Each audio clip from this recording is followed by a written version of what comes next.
Hey there, welcome back to my channel. My name is Tracy. In today's video, I'm going to be working with some new product from Simon Hurley, and in particular, I'm going to be working with the Everyday Wreaths, and we're going to go vintage. So let's go ahead and get started.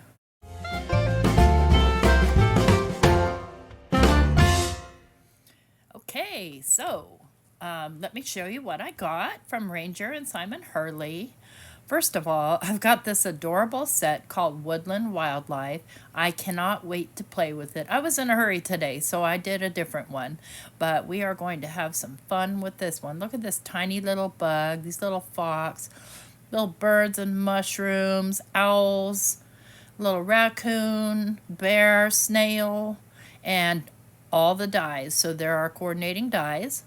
And then with this one, we've got Everyday Wreaths, and we'll be working with this one today.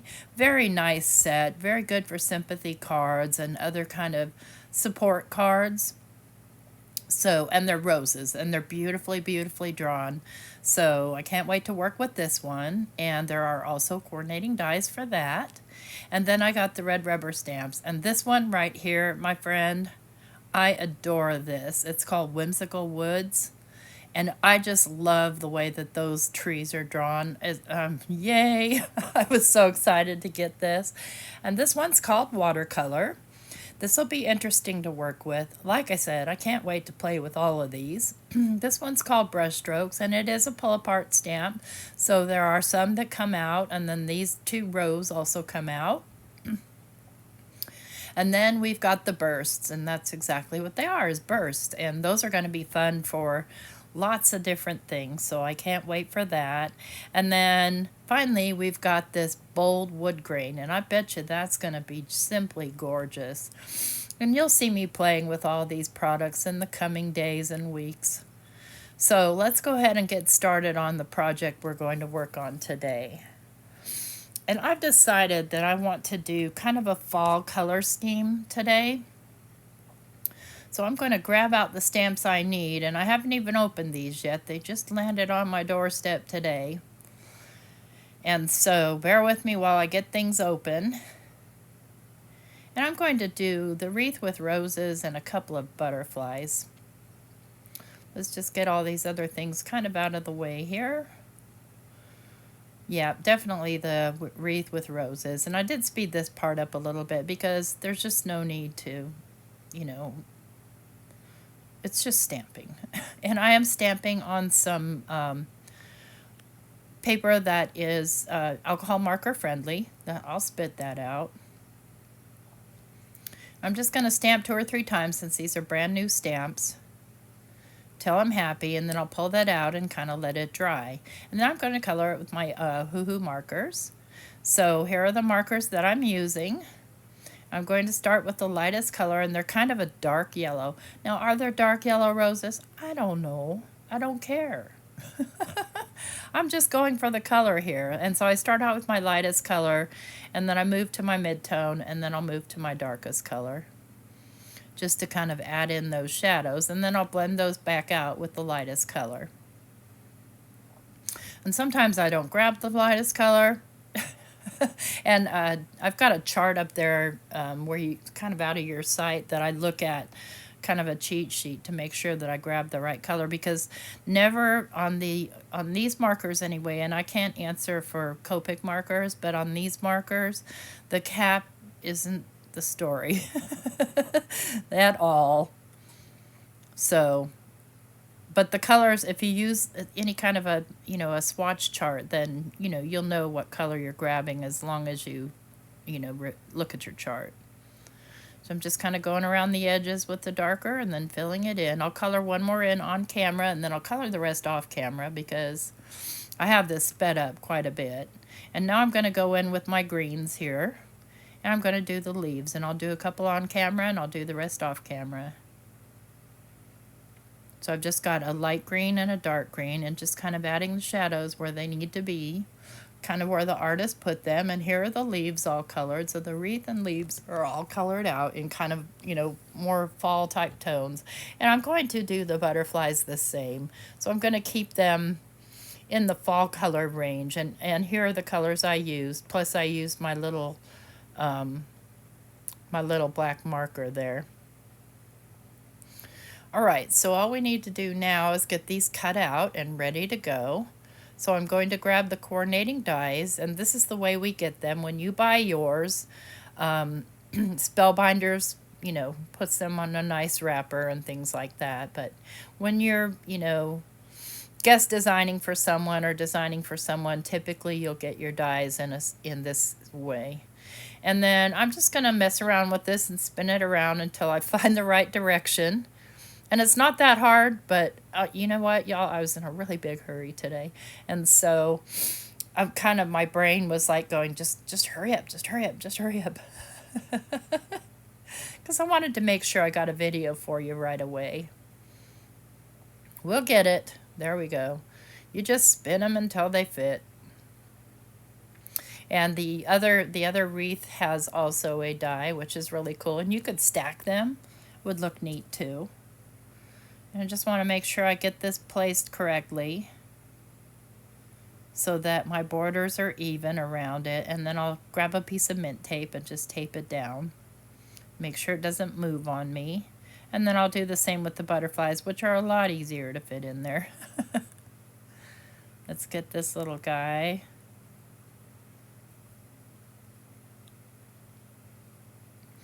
I'm so glad that Simon stamps, a lot of them have coordinating dies nowadays.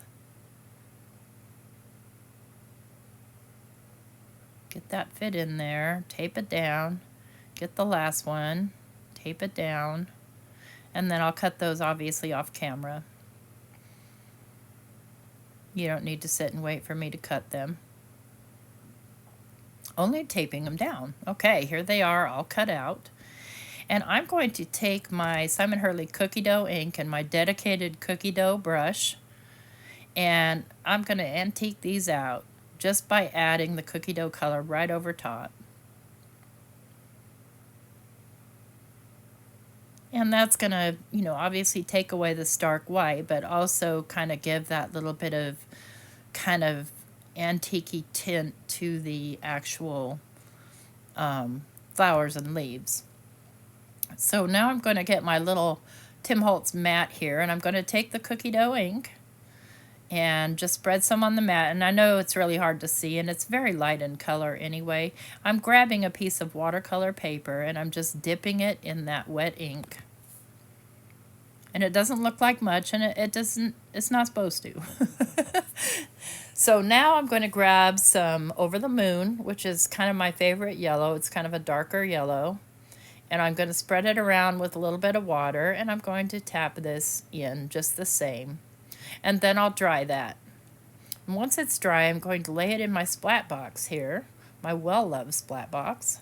And I'm going to take some gold and just grab my fan brush, and I'm going to tap some gold splatters on here. I'm going to add a little bit of water and tap some more on.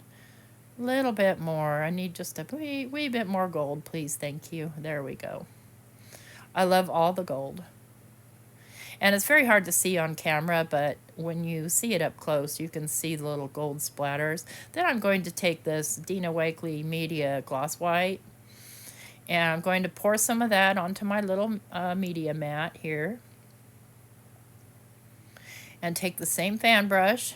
I'm going to splatter some white on here. And then finally, I'm going to take this maple, I think it's maple, media gloss, and just splatter some of that. So it's kind of almost like a vintage photo type brown. And we'll get some splatters on here. And I get one big chunky one, but it doesn't matter. Doesn't matter at all. Now I'm going to let that dry, and I'm going to trim it down. And now that I have it trimmed down and it's dry, you can see the gold and stuff, and the colors are standing out nicely. I'm going to take some Distress ink, and I'm going to grab the Vintage Photo. But I happen to know that my little spongy thingy has some scorched timber in it. So this is probably going to show up as scorched timber more than Vintage Photo, and I am okay with that. I'm just going to come around the edges and just distress this out on the edges. That's that. Okay, so now I'm going to glue this down to a top folding craft card base. I like craft the best for my kind of vintage stuff. And just using some wet glue, I'll go ahead and just be pretty generous with the glue. I'll stick it down to the card base and then stick something flat and heavy on it until it dries, just to make sure that that stays flat, because it's a little work for me drying it. So just give it a good press, make sure I'm getting that glue all nice and pressed out. Then we'll grab our little something heavy and boom, we'll let that dry. Okay, now that that's dry, what I've done here off camera is I have cut out some pieces in this sort of blue tone vellum, and I've cut out the wreath once, each butterfly once, and then some of the leaves that are in the stamp set. I didn't stamp them, I just cut the vellum out. And I'm going to lay the vellum down on the wreath offset so that it shows up. And it's just going to add a little bit more interest and texture to the card. So we'll get that laid down on the wreath, and then I'm going to pop the wreath up on some foam tape. Going to decide kind of where I want to put it. And I'll probably put it right about there. And then I'm just using a thin strip of foam tape, and I've taken the back off so that I can easily get it all the way around the wreath without stopping, basically. And this is about, it's about maybe a 2 millimeter foam tape. So I'll go ahead and cut off that excess there and get this stuck down. It keeps sticking to me, typically. And decide exactly where I want it before I commit. And then I'm going to commit. Boom, just like that. We've got that down. Now I'm going to just glue these little vellum leaves underneath it, and I'm going to offset those as well. So I've cut 2 of each. I'm going to have them in the same place, just a slightly offset.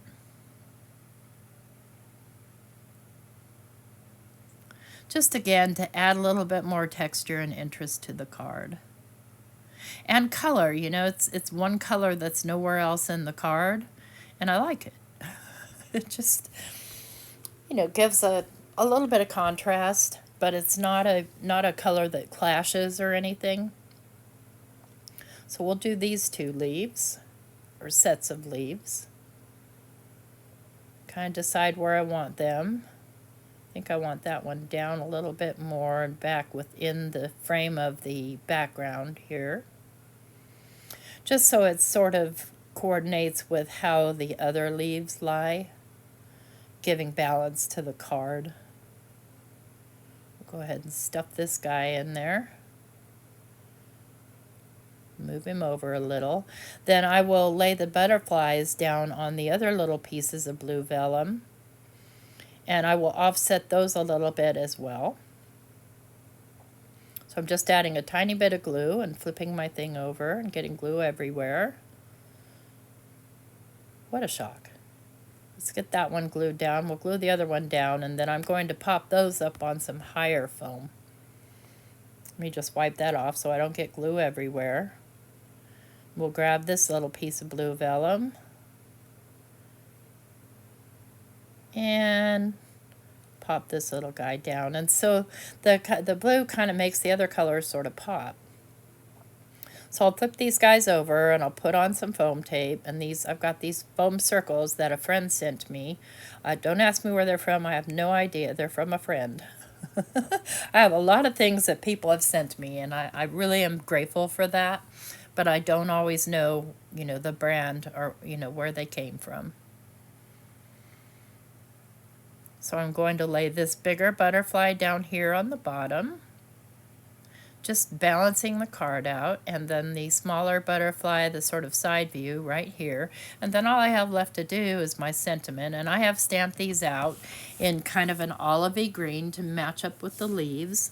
And I'm going to take my cookie dough dedicated cookie dough sponge or brush and kind of fill that in, and then I'll go ahead and cut that out with a die.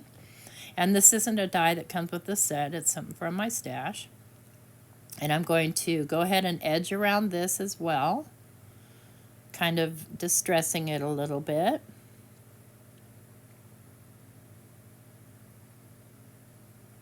Sometimes it's fun to add a shape to your sentiment rather than cutting the sentiment out entirely. Then I'll go ahead and grab a couple more of these chonko foam dots. And I will add some glue so I have wiggle room, because when they stick, they're stuck. So just add a little liquid glue. And just kind of make sure I cover the whole thing so that I can move it around. And then I'll make sure that it's not upside down. And I'll place it where I think I want it, which is right there. So see, I have a little wiggle room and it is stuck. Last thing I'm going to do is I'm going to add these little jewels as embellishments, and this card will be done. I hope you like this video and you gain some inspiration from it.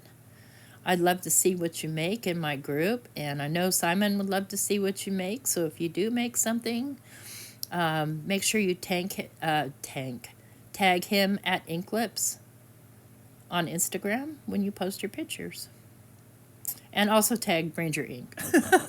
So there it is. It's all done. I love this set. It is gorgeous, and I can see using it all year round. So, one last thing is I'm going to add just some little white highlights with my gel pen. Just those little extras really make a difference on a card. And I'm not really making any rhyme or reason as to where I add them, just kind of adding them where the lighter color is. And that's just going to add just a little bit of extra kind of oomph. Quick and easy. There we go. All done. All right, don't forget to leave me a thumbs up and leave me a comment down below. And here's a couple of still, well, sort of moving still images close up of the card. Thanks so much for stopping by. Take care. Bye-bye.